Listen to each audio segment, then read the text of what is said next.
अभी बीते कुछ समय की बात बताता हूँ कि मेरा मेरा मन था बताने का, तो मैं इसलिए बताना चाहता हूँ कि अभी कुछ समय की बात है और मैं दिल्ली से लखनऊ सफ़र कर रहा था। तो मेरी जो सीट थी विंडो सीट थी और मतलब मैं अपनी सीट पे बैठा हुआ था, तभी एक भाई आए वो हाथ में बोर्डिंग पास लिए हुए और पूछते हैं कि भाई मेरे को आप अपनी सीट बता सकते हैं क्या? मैंने उनको बताया कि भाई मैंने उनको बोर्डिंग पास देखा, उसके बाद मैंने सीट देखी, तो मेरी सीट के साइड में ही जो बीच वाली सीट थी वो उनकी थी। तो मैंने कहा जी ये आपकी सीट है, विंडो सीट, ये मेरी है ना, और तीसरी सीट वो किसी और की होगी। तो इस तरह मैंने उनको सीट बता दी, तो वो बैठे आराम से। जब वो बैठे थे आराम से, तो फिर मतलब एकदम से उनको पता नहीं क्या हुआ, मुस्कुराते हुए कहने लगे मतलब सडन उनको क्या हुआ, तो मुस्कुरा कर कहने लगे मैं पहली बार सफ़र कर रहा हूँ।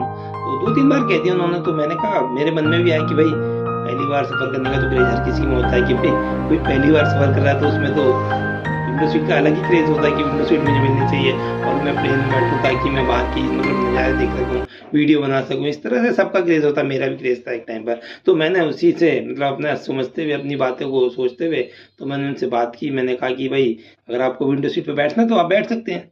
तो ऐसे करके मैंने उनसे बोला कि अगर आपको विंडो सीट पे बैठना है तो आप बैठ सकते हैं। तो वो कह रहे नहीं, नहीं, नहीं, नहीं आप बैठिए, बैठिए। मैंने कहा नहीं, जैसा क्रेज़ हमारे अंदर है तो वो तो आपके अंदर भी होगी पहली बार।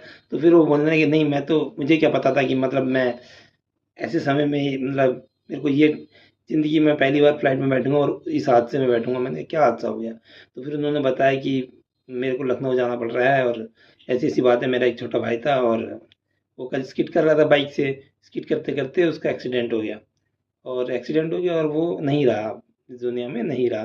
तो उसी के लिए जाना पड़ रहा है। तो फिर मेरे को भी अजीब-सा लगा, मतलब पूरे सफ़र में वो भी मायूस रहा और मैं भी मायूस रहा।